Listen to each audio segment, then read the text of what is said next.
반갑습니다. 네.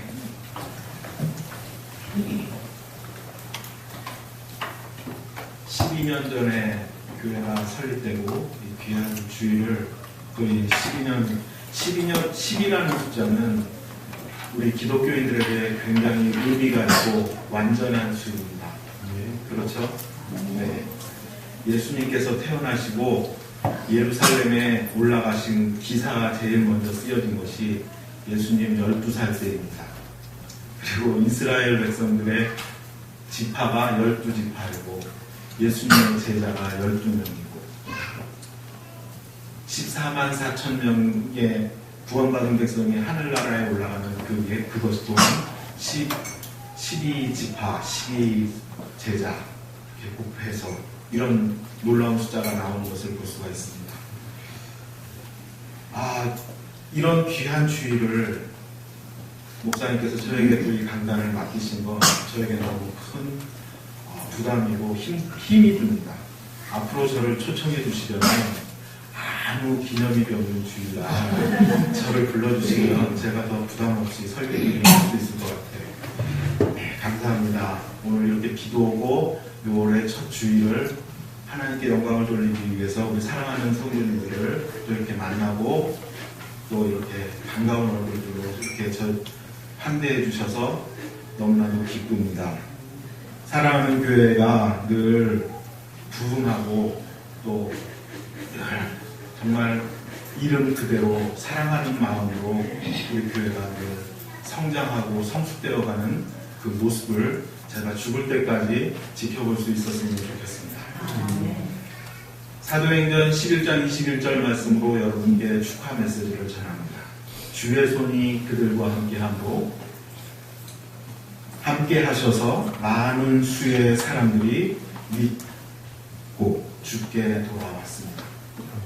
이 놀라운 역사가 우리 사랑하는 교회에 늘 임할 수 있기를 저도 늘 응원하며 기도하며 축복합니다. 어버이 주일이라 또 들었습니다. 저는 우리 최 목사님을 볼 때마다 가끔 깜짝깜짝 놀라는데 우리 목사님이 얼마나 목회에 이렇게 부지런한지를 알 수가 있어요. 다른 교회는 오늘 어린이 주일이에요. 그죠? 그런데 우리 사랑하는 교회는 오늘 어버이 주일이에요. 지난 주일날 어린이 주일을 했대요. 그래서 제가 어린이 주일 뭔가 선물을 준비하다가 포기했어요. 미안해요, 우리 어린 친구들.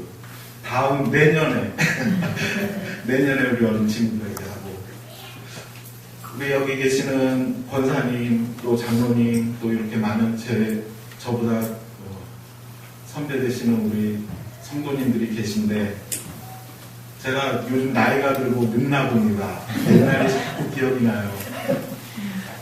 자꾸 기억이 나는데 요즘 이 5월은 저에게도 참 의미가 있는 날이거든요. 저희 어머님 생신이 5월 5일이고 어제였습니다. 그리고 또 뭐 여러 가지 일들이 저에게도 있었습니다. 근데 그러다 보니까 6월의 어린 시절이 요즘은 많이 생각이 났어요. 그리고 이 본문 말씀을 가지고 설교 준비하다가 가장 내 손바닥에 가장 가든이 됐던 게 뭐가 있을까 생각해 봤는데 저희 어머님과의 추억이 있었어요. 우리 어머님이 부친과 함께 다 이북에서 6.25 전쟁이 났을 때 1.4후퇴 때 다 피난을 내려오셨어요. 내려오시고 또 일제시대 때 모든 것들을 겪으셨고 그래서 옛날 것들이 굉장히 많이 있어요. 저희 어린 시절 또한 그 모든 것들로 채워져 있습니다. 몇 살 때인지는 기억이 안 나요. 저희 아버님 목회하시던 교회가 상계동 불암산에 폭포수가 있는데 그 폭포수 밑에 있었어요. 그 교회에 종탑이 있었습니다. 저는 그때 이 소아마비 보조기를 신고 그 교회마다 그 종탑을 뺑글뺑글 돌았어요. 한 바퀴 돌 때마다 미루꾸라 그러죠. 권사님들 미루꾸 캐러멜을 하나씩 제 입에 넣어주셨어요. 그래서 걸음마 공부를 시키고 하셨던 어머님이 있어요. 그러면 집 방 안에 들어와서 이제 저녁에 자려고 하면 제가 잠을 안 자고 계속 어머니한테 치근덕거리면 어머님이 그 다음에 저하고 같이 놀아주셨던 게 뭐냐면, 여러분들 잘 아시는 제가 이걸 말하면 이제 완전히 저는 할아버지가 돼요. 저 뒤에 있는 친구들. 우리 어머님들은 기억나실 거예요. 아침바람, 찬바람에 울고 가는 저 기러기, 우리 선생님 계실 적에 엽서 한 장 써주세요. 저기 나하고 같은 늙어가시는 분 한 분 계셔. 되게 젊은데. 우리 선생님 계실 적에 엽서 한 장 써주세요. 한 장 말고 두 장이요. 두 장 말고 세 장이요. 둘이 짱깨미 꼭 그랬죠. 가위바위보 이렇게 하면서 놀았어요. 그때 우리 어머님이 어떻게 하셨냐면 제 손바닥에 한 장 말고 두 장이요. 두 장 말고 석 장이요. 막 그러면서 손바닥에 막 이렇게 그림을 막 이제 엽서 쓰듯이 해주셨어요. 그러면 저는 그게 너무 간지러워서 막 자지러지게 웃었던 기억이 있습니다. 그런 어머님이 요즘 기억력을 조금씩 잃어가시고 계시고 기력이 없어지시고 모든 걸 저에게 의지하시고 물어보시고 그런 걸 볼 때마다 이제 그 사진을 또 보고 그러면 예전의 모습과 너무 달라진 어머님의 모습이 제 마음을 굉장히 무겁게 하고 억누르고 있습니다. 이런 부모님들을 우리가 살아생전에 그리고 또 우리가 마음속으로 기념하며 먼저 하늘나라에 보낸 우리 부모님들도 기억하고 우리가 늘 후회 없이 그리고 하나님께 대하듯이 우리 부모님들을 대해야 되겠다라는 마음을 갖고 있지만 그게 순간순간 여러 가지로 우리를 방해할 때가 많이 있음을 볼 수가 있습니다. 우리 부모님들께 늘 잘하시고 그리고 위로하시는 우리 사랑하는 교회 성도님들 되시길 주의 이름으로 축원합니다. 오늘 본문 말씀은 이사야서를 세 가지로 구분을 할 수가 있어요. 첫 번째는 1장에서 39장까지로 그 말씀을 어떻게 보냐면 하나님이 이스라엘의 죄악을 보시며 심판하실 것을 예언하셨어요. 그리고 40장에서 55장까지를 여호와의 종의 노래로 위로와 예언을 했어요. 그래서 40장 1절 2절 말씀을 저는 제 목회의 지침으로 삼고 있습니다. 잘 하고 있지는 못하지만 제 마음속에 늘 그렇게 있어요. 하나님께서 이사야 선지자에게 40장 1절 2절 말씀에 뭐라고 말하셨냐면 내 백성을 위로하라 라고 말했어요. 내 백성을 위로하라라고 거듭 강조하셨어요. 그러면서 뭐라고 또 말씀하셨냐면 개역 한글 성경을 저는 그 부분을 더 좋아하는데 정당하게 다정하게 내 마음을 다해서 내 정을 다해서 위로하라라고 이렇게 말했습니다. 이 40장에서 55장까지 하나님은 이스라엘 백성들을 정당히 위로하고 계세요. 회복해 주시는 말씀이 있어요. 그 다음에 56장에서 66장까지를 새 하늘과 새 땅에 대한 예언을 갖고 계십니다. 그 부분에 오늘 두 번째 부분에 49장 14절에서 18절 말씀을 가지고 우리 저와 여러분이 함께 은혜를 나누고자 합니다. 손바닥에 새긴 사람 많이 들었죠? 설교 말씀 많이 들으셨어요. 또 이 본문인가? 이 제목인가? 이렇게 생각하실 수도 있어요. 하지만 또 이 마음을 가지고 우리가 이 말씀에 큰 위로가 되고 힘이 됐으면 좋겠습니다. 첫 번째로 14절에서 15절 말씀에 비교할 수 없는 하나님의 크신 사랑이 있습니다. 오직 시온이 이르기를 여호와께서 나를 버리시며 주께서 나를 잊으셨다 하였거니와 여인이 어찌 그 젖먹는 자식을 잊겠으며 자기 태에서 난 아들을 긍휼히 여기지 않겠느냐. 그들은 혹시 잊을지라도 나는 너를 잊지 아니할 것이라. 아멘. 사람들은 자기가 살고 있는 시대 속에서 하나님과 자기 인간 사이의 관계에 대해서 여러 가지 질문을 했습니다. 초대교회 때는 어떤 질문을 가졌냐 하면 인간은 어떤 어떤 성질을 갖고 있을까? 인간은 어떤 속성을 갖고 있나? 인간 속에 어떤 성질들이 있는가? 이런 것들에 대해서 그러면서 또 하나님은 어떤 속성이 있는가에 대해서 문제를 갖고 있었어요. 그리고 이것이 세워졌어야지 됐어요. 왜냐하면 예수님을 교회의 머리로 두고 이것이 정통교회라고 생각해야 될 사람들이 있는데 그 많은 사람들이 또 다른 신학사상으로 영지주의며 무슨 에피쿠로스며 여러 가지 철학사상이며 여러 가지의 또 이단 사상을 가지고 이 그리스도의 정통교회를 도전하기 때문에 이 문제에 대해서 질문이 있었어야 되고 바른 답이 있었어야 됐어요. 그 다음에 중세시대 때는 어떤 질문과 대답이 있었습니까? 죄인인 인간이 어떻게 하나님과 화해하며 회복할 수 있을까에 대한 질문이 있었어요. 그리고 현대 이 포스트 모더니즘 시대라고 하는 이 현대 우리가 살고 있는 시대에는 만일 하나님이 존재하신다면 우리는 어디에서 하나님을 찾을 수 있는가에 대한 질문을 자꾸 던지게 됩니다. 우리 상황을 바라보면서. 대한민국은 지난 수년간 굉장히 가슴 아픈 일들이 많이 있었습니다. 우리는 이것을 무언의 어떤 동의가 되어서 서로 조심을 하였고 서로 마음이 아팠고 서로 위로를 해야 했고 여러 가지로 굉장한 우울증에 빠져 있었던 대한민국이었습니다. 2014년도 4월 16일 날 안산에 있는 단원고 학생들이 제주도로 수학여행 가다가 우리 진도 앞바다에서 침몰하고 그 모든 것들을 전 국민이 TV로 지켜보는 가운데 우리 생떼 같은 자식들이 희생되는 것을 다 보았습니다. 또 2015년도에는 메르스 사태가 일어나서 또 우리 마음속에 굉장히 무겁고 공포에 시달렸습니다. 작년 12월 달에는 제천에 사우나 스포츠센터가 불이 났죠.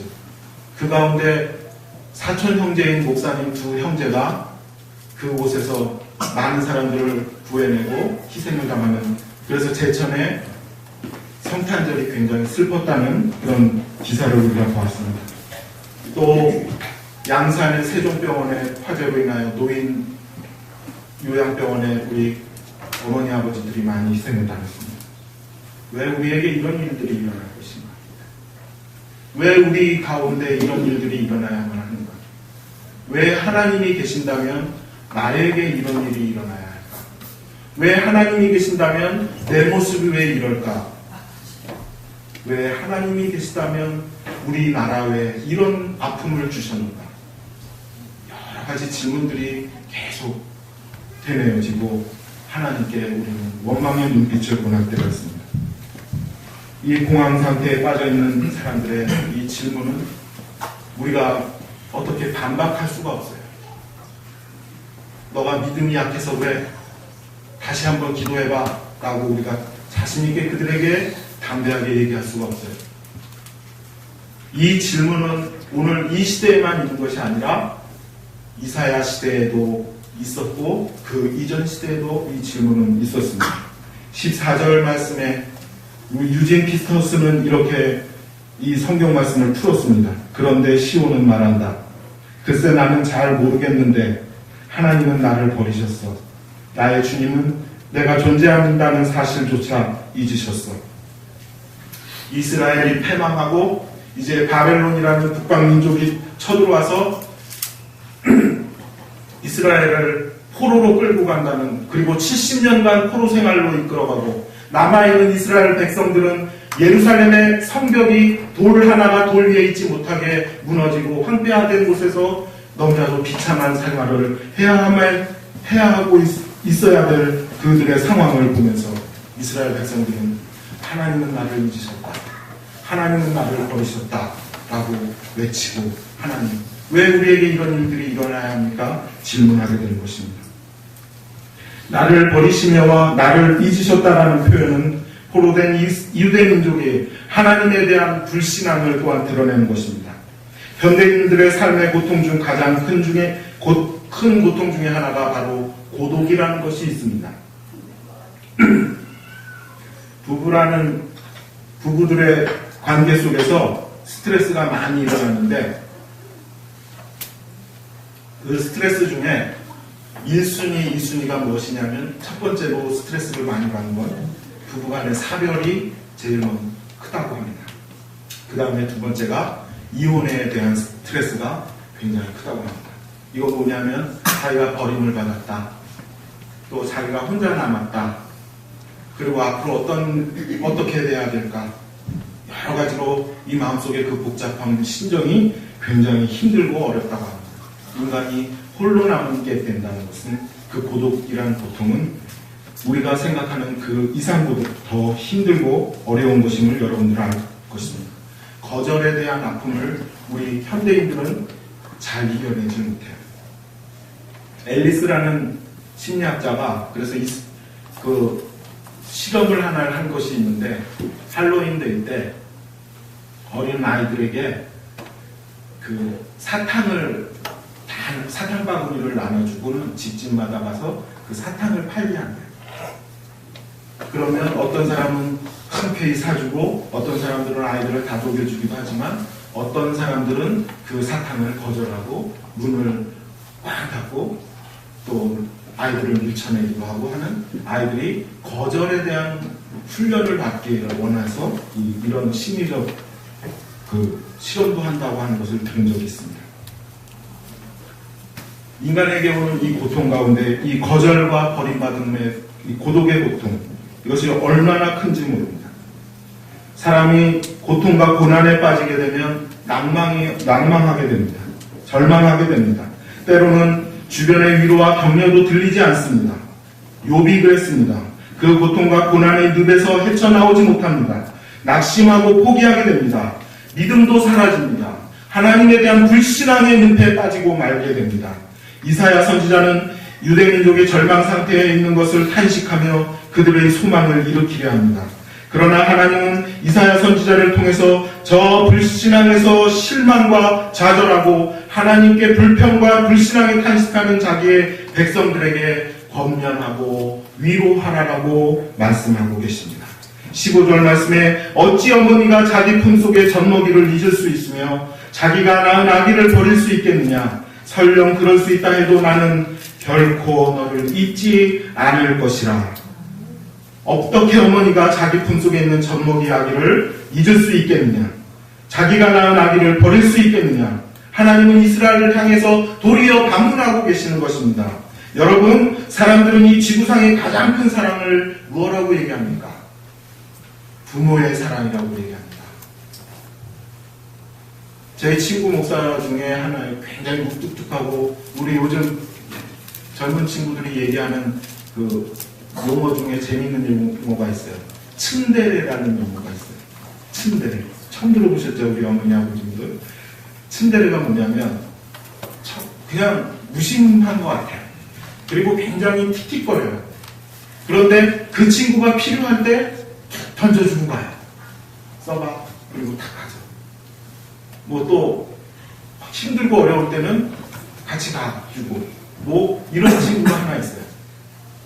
자기 감정을 절대 드러내질 않아요. 성질은 잘 돼요. 그런데 그 자기 감정을 절대 드러내질 않는 그 목사님인데 이분이 작년 어버이 주일날 오랜만에 교회에서 어머님의 은혜를 불렀대요. 나실제 괴로움 다 잊으시고 노래를 부른 나실제 괴로움 다 잊으시고 그 한 소절 부르고는 노래를 못 부르더래요. 그 사모님이 저한테 그러는 거예요. 한 목사님 그러는 거 처음 봤어요. 저도 놀랐어요. 어머님의 사랑을 기억할 때는 정말 묵뚝뚝하고 아무 무심했던 아들도 거기 앞에서 무너지는 것을 볼 수가 있어요. 이 어머님의 사랑을 얘기하면서 이 가장 큰 어머님의 사랑을 얘기하면서 가장 숭고하고 강력하다고 말하고 있습니다. 우리 중 아무도 자기 자식에 대한 어머니의 사랑을 조금도 의심하지 않습니다. 어머니는 자기 자식을 위해서라면 자신의 생명도 기꺼이 내놓습니다. 이사야는 하나님께서 자기 백성을 사랑하신다는 것을 설명할 때 바로 이 어머니의 사랑, 이 젖먹이 어머니의 사랑을 예로 들어서 여호와의 종들을 향한 그 사랑을 증명하는 겁니다. 설령 어머니들은 아기를 잊고 버릴 수 있어도 나는 결코 버리지 않을 것이다. 잊혀지고 버려졌다 한탄하는 이스라엘을 향하여서 어머니의 사랑을 뛰어넘는 하나님의 사랑을 증명하는 것입니다. 이 말씀은 바로 창조주 하나님께서 사랑하도록 그 능력을 피조물에게 주셨다는 거예요. 아무리 어머님의 사랑이 큰다 할지라도 하나님의 사랑이 태양이라고 얘기한다면 어머니의 사랑은 그 태양을 비추는 작은 거울의 한 줄기, 빗줄기밖에 되지 않는다라고 표현하시는 분도 있습니다. 이것은 무엇이냐면 창조주 하나님께서 피조물인 우리에게 사랑을 불어넣어 주셨을 때 이 어미가 된 모든 존재들은 내가 이 자식을 사랑해야 되겠다, 내가 내 새끼를 사랑해야 되겠다가 아니라 본능으로 사랑하게 된 것입니다. 바로 하나님께서 이 사랑을 불어넣어 주신 것입니다. 저는 이 말씀을 어머님의 사랑을 생각하고 어머님의 사랑이 잊혀지고 또 어머니의 사랑이 어머니는 어떨 때는 잊어버리고 자식을 잊어버리기도 하고 버리기도 한다라는 이 말씀을 보면서 오늘 성경 말씀과 그리고 이 상황에 대해서 가장 맞는 예화가 뭐가 있을까 생각을 했는데 아무래도 없어요. 아무리 찾아봐도 없어요. 그런데 어제 밤 12시에 제가 우리 최 목사님을 비롯해서 우리 많은 친구들과 함께 말씀 카드를 제가 이렇게 SNS로 보내드리는데 그 중에 한 집사님이 저에게 꼭 자신의 영성 일기를 밤에 보내주세요. 근데 12시에 땡 하니까 문자가 날라왔어요. 그 영성 일기를 읽어봤습니다. 그 영성 일기를 읽으면서 하나님 감사합니다. 이렇게 귀한 예화거리를 주셔서 감사합니다. 이렇게 됐어요. 제가 한번 그 영성 일기를 한번 읽어볼게요. 오스트레일리아 호주에서 사업을 하시다가 지금 어머니 아버지 곁으로 지금 충남으로 오신 서한나 집사님이라는 분이신데 5월 5일 한나의 영성일기. 주님, 오늘은 시댁 가족들, 시동생 내외, 시누이 내외, 시어머님까지 우리 집에 내려오셔서 식사를 하고 가신다고 해서 기다렸었지만 예상했던 12시를 훨씬 넘어 2시 40분이 되어서야 도착하셨습니다. 집에서 삼겹살 바베큐를 하려고 했었는데 시동생이 번거로우니 식당을 가자 해서 청양 농부밥상에 친정아 아빠까지 함께 가서 식사를 하고 집에 와서 차 한잔하고 바로 서울로 올라가셨습니다. 치매를 앓고 계신 시어머님은 지난번 쇼크 이후에 오히려 잃었던 기억이 돌아오셨는지 남편을 바로 알아보시네요. 저는 못 알아보시네요 했더니 시누이 하시는 말, 저도 여지껏 아줌마로 내려왔는데 언니를 알아보실 리가 있어요 하며 웃으시네요. 기억 하나 잃으면 자식도 부모도 못 알아보니 주님이 만드신 세상 사람 너무 신기합니다. 보여지는 현상은 변함이 없다 해도 기억을 가지고 있으면 모든 것을 가지고 있는 것이지만 기억 하나 잃으면 모든 것을 또 잃게 되네요. 누군가에게 기억된다는 것 무척 중요한 일인 것 같습니다. 이 세상에서 가장 불쌍한 사람이 잊혀진 사람이라는 어느 시인의 말처럼 주님께 잊혀지지 않고 살아갈 수 있는 삶이 얼마나 감사한 일인지 싶습니다. 주님을 잊지 않고 주님께 잊혀지지 않는 삶 살기를 기도합니다. 아멘. 사랑하는 어머니가 그동안 아들을 알아보지 못했대요. 호주에 모시고 갔을 때도 알아보지 못했는데 얼마 전에 한번 쇼크가 일어나서 병원에 이렇게 응급실에 가셨다고 하셔가지고 그때 그 이후로는 이 큰아들을 알아보셨다는 거예요. 그런데 다른 형제들은 다 알아보지 못한다는 거예요. 자식을 알아보지 못하는 어머니의 슬픔은 얼마나 클까요? 또 어머니를 찾고자 했던 우리나라의 많은 입양아들이 해외에서 돌아와서 어머니를 찾을 때 어머니를 못 찾는 그 고통과 괴로움은 얼마나 클까요? 근데 하나님은 이 어머니는, 육신의 어머니는 우리를 잊어버리고 육신의 아버지는 우리를 잊었다 할지라도 하나님은 우리를 기억하고 계시고 하나님은 우리를 붙들고 계시다. 주님의 자녀들을 향한 주님의 헌신은 결코 흔들림이 없습니다. 아멘. 비록 우리가 다른 사람들로부터 버림을 받더라도 어느 것도 하나님의 사랑에서 우리를 끊을 수 없다라고 로마서 8장 35절에서 39절 말씀에 말씀하고 계십니다. 시편 27절 10절 말씀에는 내 부모는 나를 버렸으나 여호와는 나를 영접하시리이다 말씀하십니다. 우리는 때로는 이해하기 힘든 역경과 재난과 그리고 고난을 겪게 될 때가 있습니다. 하나님을 믿는 나에게 왜 이런 일이 일어날 것인가? 너는 하나님을 그렇게 열심히 믿는데 너의 하나님은 지금 당장 어디에 계시냐라고 조롱하는 세상 사람들 속에서 우리는 과연 무엇이라고 대답할 수 있을까요? 하나님께 한탄과 하나님께 탄식으로 하나님은 나를 잊으셨나 보다. 하나님은 나를 버리셨어. 라고 불신앙의 고백밖에 할 수가 없음을 우리는 우리의 자신의 한계를 볼 수가 있습니다. 이 15절 말씀에서 그러나 박윤선 박사님은 이렇게 영해를 하셨습니다. 히브리서 12장 9절 10절 말씀을 가지고 또 우리 육신의 아버지가 우리를 징계하여도 공경하였거든 하물며 모든 영의 아버지께 더욱 복종하며 살려 하지 않겠느냐. 그들은 잠시 자기의 뜻대로 우리를 징계하였거니와 오직 하나님은 우리의 유익을 위하여 그의 거룩하심에 참여하게 하시느니라. 이런 역경이나 재앙이나 이것이 모든 세상에는 없어서는 안 될 뿐 아니라 신자들에게는 이것이 역경과 재난이 고난과 고통이 우리에게 신앙상 유익을 준다고 이 노 신학자는 이 성경 주석을 이렇게 달았습니다. 지금 이 시대에서 믿음 생활을 하고 있는 우리 대한민국의 성도들은 이 박윤선 박사님의 이 신앙과 깊은 영성에 우리는 고개 숙일 수밖에 없습니다. 다윗의 영성과 바울의 영성에 버금가는 이 귀한 신앙의 영성이었습니다. 시편 119편 71절에 다윗은 고난당한 것이 내게 유익이라 이로 인하여 내가 주의 율례를 배우게 되었나이다 라고 얘기했습니다. 고린도후서 12장 9절 말씀에 사도 바울은 나에게 이르시기를 내 은혜가 내게 족하도다 이는 내 능력이 약한 데서 온전하여짐이라 하신지라.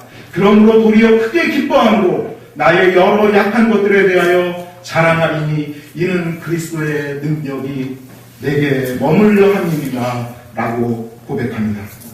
그러므로 이 역경과 고난도 하나님의 사랑에서 온 것임을 믿어야 합니다. 하나님의 시험은 시험 자체로 존립하는 것이 아닙니다. 하나님의 시험은 하나님의 사랑을 더욱 강하게 하기 위해서 우리를 더욱더 믿는 믿음의 단계로 이끌기 위해서 하나님은 우리를 시험의 자리로 이끌어 가시는 것입니다. 두 번째, 하나님의 강력하고 완전한 사랑 고백입니다. 16절 17절 말씀, 내가 너를 내 손바닥에 새겼고 너의 성벽이 항상 내 앞에 있나니 내 자녀들은 빨리 걸으며 너를 헐며 너를 황폐하게 하던 자들은 너를 떠나가리라. 내가 너를 내 손바닥에 새겼고. 오늘 본문 말씀은 하나님의 사랑의 고백이 절절히 새겨지고 있는 말씀입니다. 그 가운데 저를 비롯한 우리 모든 성도들에게 가장 강하게 끌어들이는 말씀이 바로 16절 말씀, 손바닥에 너를 새겼다라는 말씀입니다. 개역개정 성경에는 나와 있지는 않지만 영어 성경과 그리고 원어 사본 성경에 보면 내가 너를 손바닥에 새겼고 앞에 무엇이 쓰여져 있냐면 보아라라는 말이 쓰여져 있습니다. 히브리어로는 hand, 영어로는 behold, 어떤 번역본에는 see라고 명령하시면서 말씀하셨습니다. 보아라. 이 말씀은 무엇이냐면 14절 말씀에 하나님은 나를 잊었고 하나님은 나를 버리셨다라고 말한 이스라엘 백성들에게 강하게 말씀하시는 거예요. 보아라, 내가 너를 손바닥에 새겼다고. 너의 불신앙으로 내 이것을 보아라. 내가 너를 손바닥에 새겼다. 하나님께서 반박하시는 강조입니다. 부활하는 하나님의 외침입니다. 불신앙의 자녀들에게 부르짖는 하나님의 음성입니다. 부활하를 두고 스폴전 목사님은 이렇게 전합니다. 하나님의 사랑하는 백성들이 아무 근거도 없이 이렇게 하나님을 의심하고 두려워하다니 이보다 더 기막힌 일이 어디 있습니까? 이 말씀을 통해 우리는 하나님의 책망 어린 사랑의 음성을 듣고 부끄러워해야 합니다. 하나님이 오늘 우리에게 부활하라고 말씀하실 때 우리는 부끄러워하시기 바랍니다.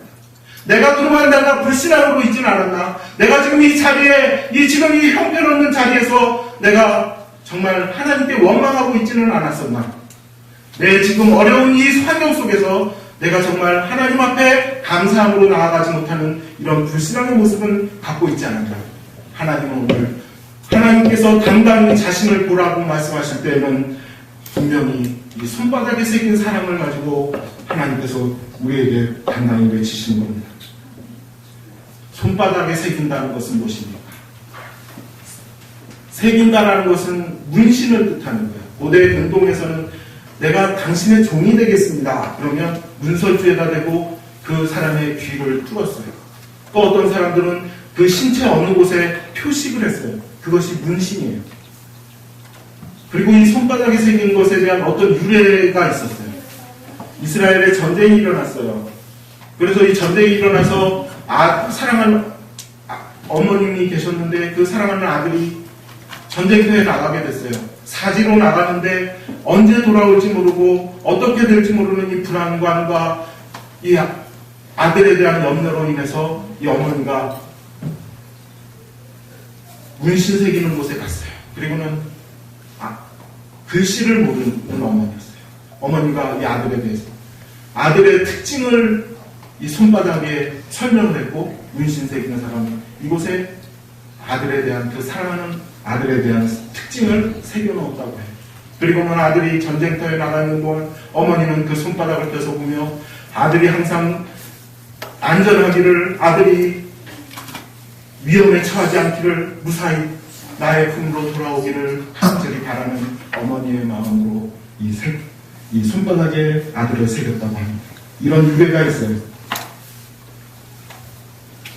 너를 새겼다라는 말은 나의 이름만 새겼다는 것이 아니고 그것은 나의 인격, 나의 사정, 나의 모든 처지, 나의 죄, 나의 유혹, 나의 약함, 나의 부족, 내가 한 모든 일을 하나님은 하나님의 손바닥에 나를 새겼다고 하는 것입니다. 내가 너에 관한 모든 것을 다 새겼다라는 뜻입니다. 그리고는 내가 너를 사랑한다라는 뜻이에요.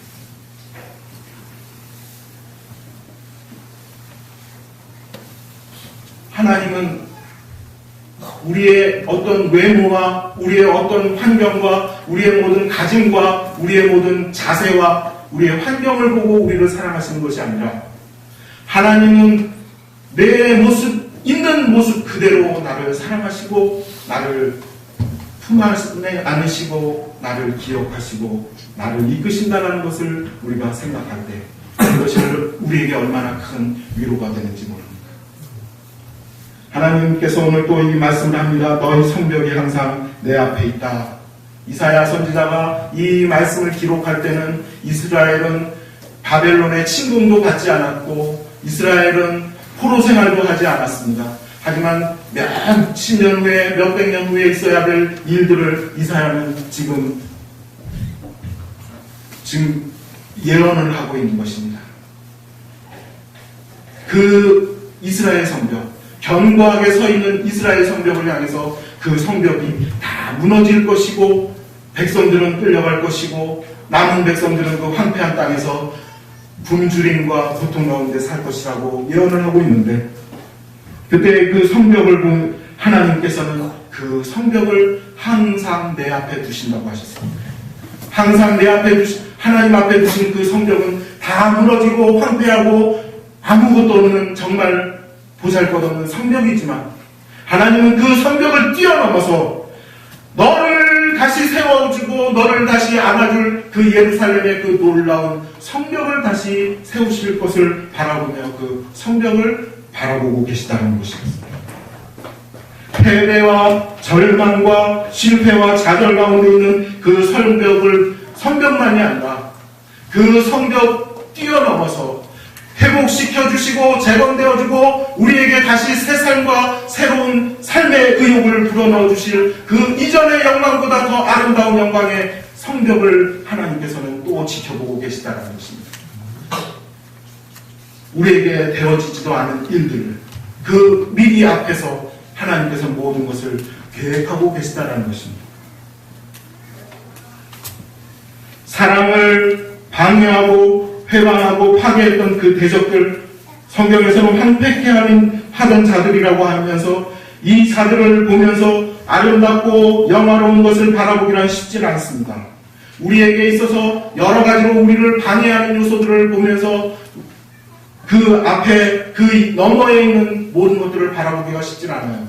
제가 일산을 오기 위해서는 사패산과 노고산 터널, 세 가지 터널을 지나야 되는데 사패산 터널 여러분들 지나봤지만 3.9km 굉장히 긴 터널이에요. 공황장애가 있는 친구 하나는 그 터널을 들어갈 때 보면 눈을 감습니다.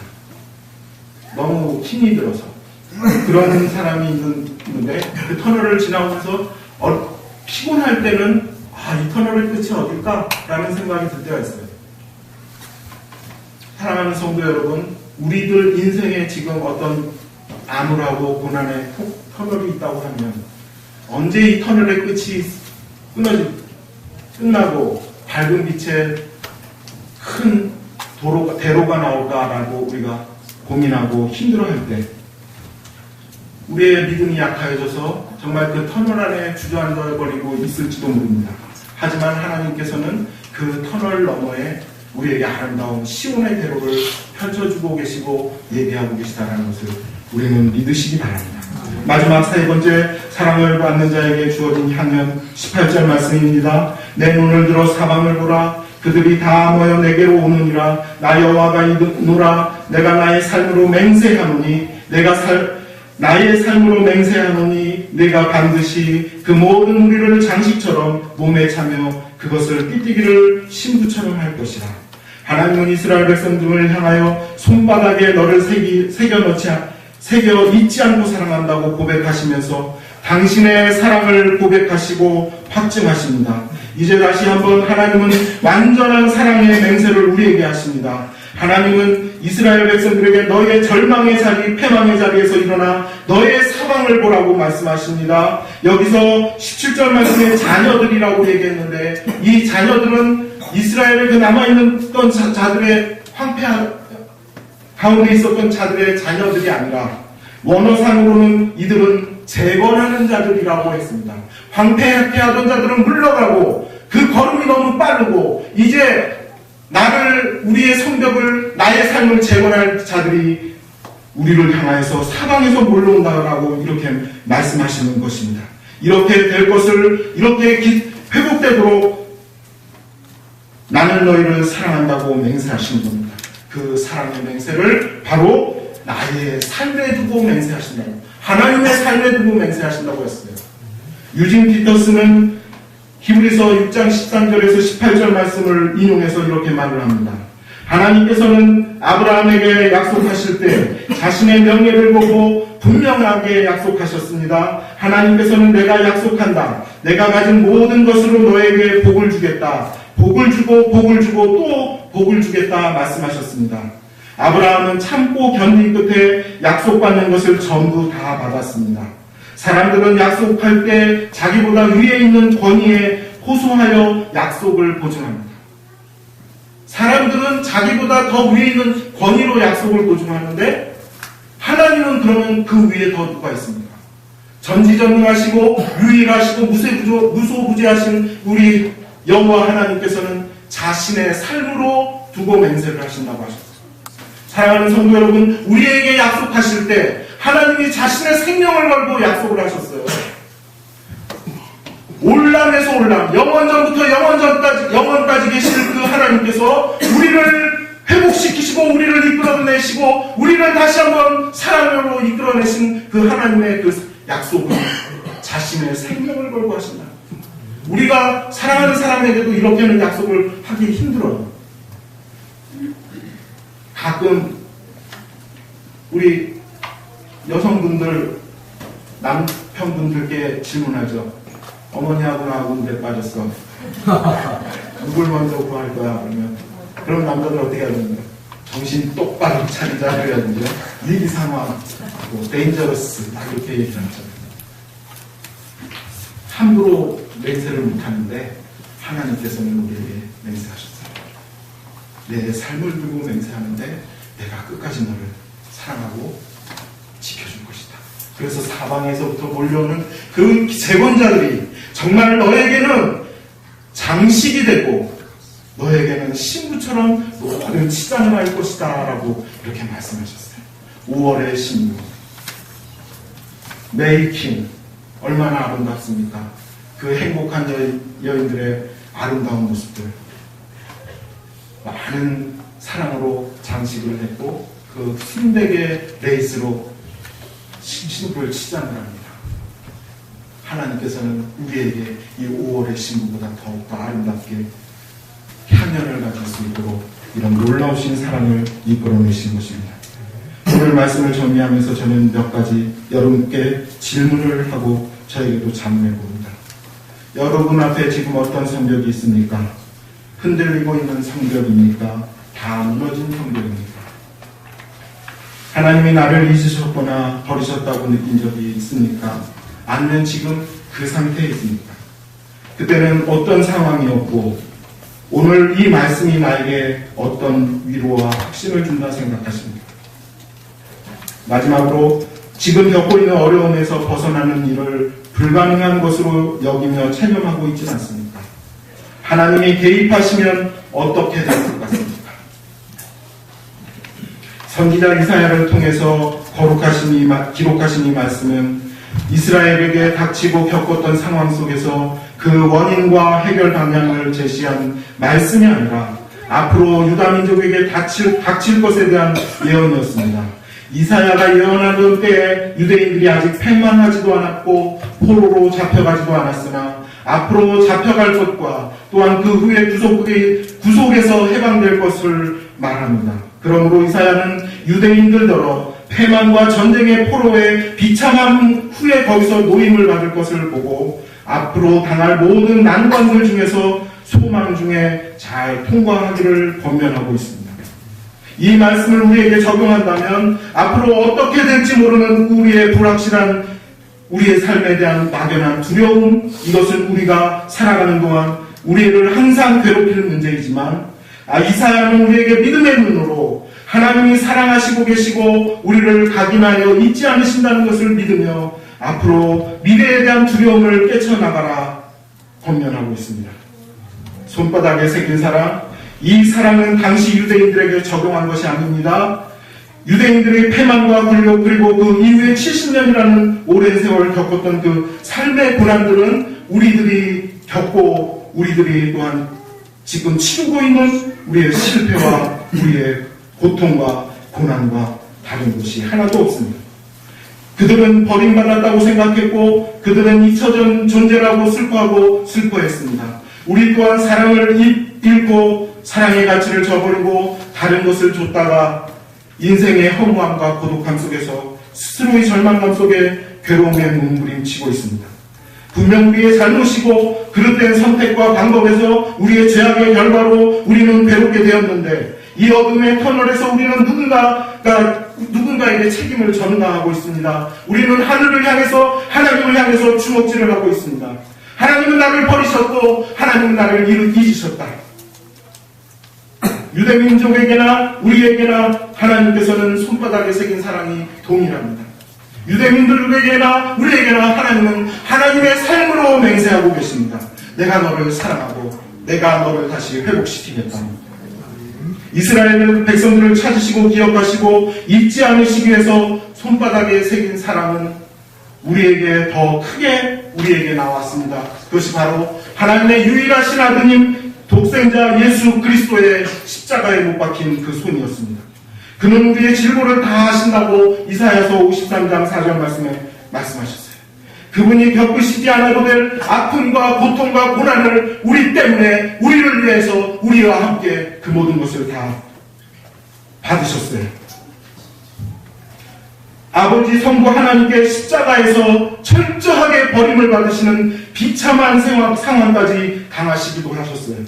존 오트복이라는 분은 예수님은 어떤 의미에서 가장 아버지와 가장 멀리 떨어져 있을 때 우리와 가장 가까이 계셨다라고 말씀하셨어요. 맞는 말입니다. 하나님 예수 그리스도께서 가장 비참한 곳에 계시고 가장 아픈 고통을 당하고 계실 때 우리는 우리와 함께 계셨고 우리의 모든 질고와 우리의 모든 고통과 고난을 다 짊어지셨다는 것입니다. 그리고 그분의 손에는 그 누구도 부인할 수 없는 붉은 십자가의 자국이 있었습니다. 바로 아까 설교 전에 여러분들에게 말씀하셨던 주의 손이 우리 사랑하는 교회와 함께할 때 그 손이 바로 십자가에 못 박힌 손이고 우리를 사랑하신다고 우리를 그 손바닥에 새긴 그 귀한 손이신 것입니다. 그리고 그분의 손에는 누구도 부인할 수 없는 그 큰 사랑 그리고 그 영원한 사랑이 우리에게 있습니다. 우리에게 한 번 더 주어진 그 구원은 한 번 주어진 그 구원은 결코 변하지 않습니다. 하나님께서 우리의 이름을 그리스도의 손에 새긴 이상 우리의 구원은 영원토록 분별합니다. 그러므로 바울은 이렇게 담대히 고백합니다. 내가 확신하노니 사망이나 생명이나 천사들이나 권세자들이나 현재일이나 장래일이나 능력이나 높음이나 기쁨이나 다른 어떤 피조물이라도 우리를 우리 주 그리스도 예수 안에 있는 하나님의 사랑에서 끊을 수 없으리라. 아멘. 이 크신 일을 이루신 주님이 우리와 함께 계신다고 우리에게 선포하십니다. 이 말씀이 저와 여러분에게 얼마나 큰 위로와 역사가 되는지 모릅니다. 5월의 신부처럼 우리를 재건하고 우리를 다시 세워주시고 우리를 다시 이끌어주실 그 많은 주께서 보내주시는 그 도움의 새벽들이 우리를 장식하고 우리에게 아름답게 꾸미게 하시는 그 5월의 신부가 되는 것입니다. 사랑의 향연의 신부의 치장을 누리게 되는 것입니다. 그러나 이 신부가 이 사랑을 누리기 위해서는 신랑의 사랑을 믿고 따라야 하는 것입니다. 사랑하는 성도 여러분, 하나님께서 아무리 우리에게 고백하고 하나님께서 우리에게 아무리 사랑을 맹세한다 할지라도 우리의 신앙의 자리에 있지 아니한다면 우리는 늘 잔치 자리가 아니라 황폐한 자리에 앉을 수밖에 없습니다.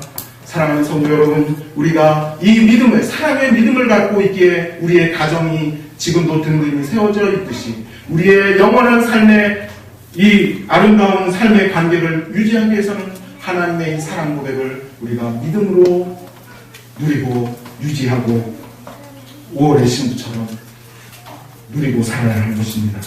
이 사랑이 성경에 써 있습니다. 이 사랑이 성경이 보증합니다. 찬양 속에 이런 찬양이 있죠. 날 사랑하신 날 사랑하신 날 사랑하신 성경에 쓰였네. 563장 우리 찬양할까요?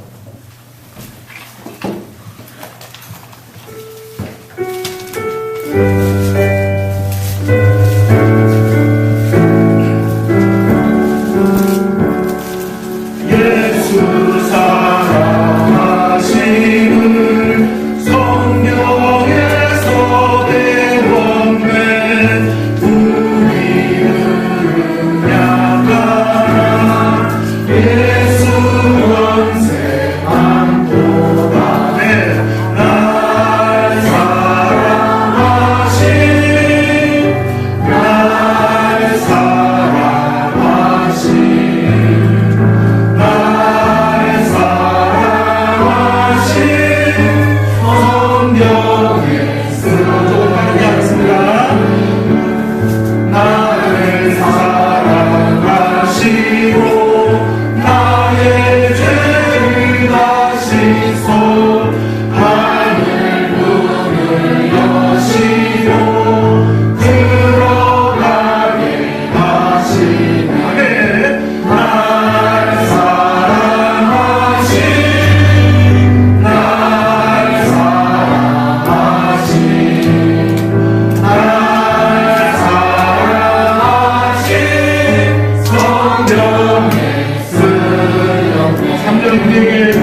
하겠습니다. 내가 연약할수록 나온 길이 어디서 높은 보좌 위에서 낮은 나를 보시네 날 사랑하신 날 사랑하신 날 사랑하신 성령의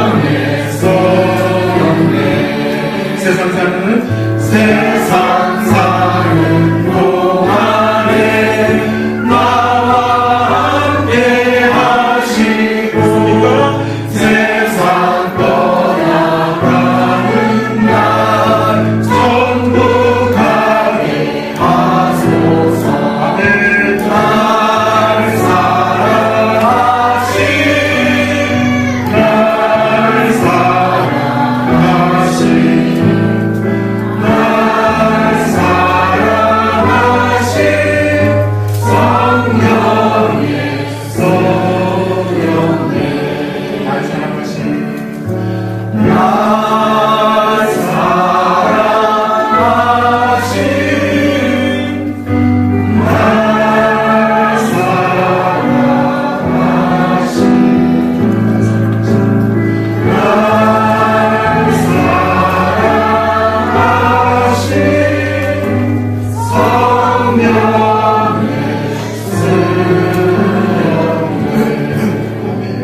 우리 다 같이 한번 기도할까요?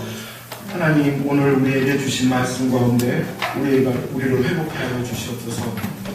우리가 그동안 좀 힘들고 어려운 자리에 있었고 우리가 이곳에 나와서는 웃고 밝은 얼굴이었지만 우리의 삶 속에서는 뭔가 우리 안에 쓴들가 있어서 우리를 늘 힘들게 했던 것들이 있습니다.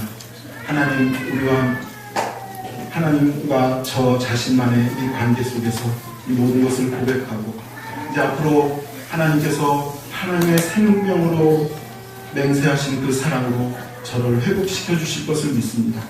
하나님, 우리와 함께하여 주시고 또한 하나님께서 나를 손바닥에 새기신 사랑이라는 것을 주님 제가 믿을 수 있도록 저희에게 더 든든한 믿음을 허락하여 주시옵소서. 우리 다 같이 한번 기도하시고 12주년 된 우리 사랑하는 교회를 위하여 이제 우리가 이 교회에서 더욱더 충성하며 봉사하며 나아갈 수 있기를 다짐하며 함께 우리 주님 앞에 기도하겠습니다. 우리 주님 한번 외치겠습니다. 주여, 사랑의 하나님, 사랑의 하나님 감사합니다. 아버지 하나님, 우리를 이끌어주심을 감사합니다. 아버지 하나님, 우리를 손바닥에 새겨진 사랑으로 아버지 하나님 우리와 함께하여 주심을 감사합니다. 우리에게 주님의 사랑을 확인시켜 주심을 감사합니다.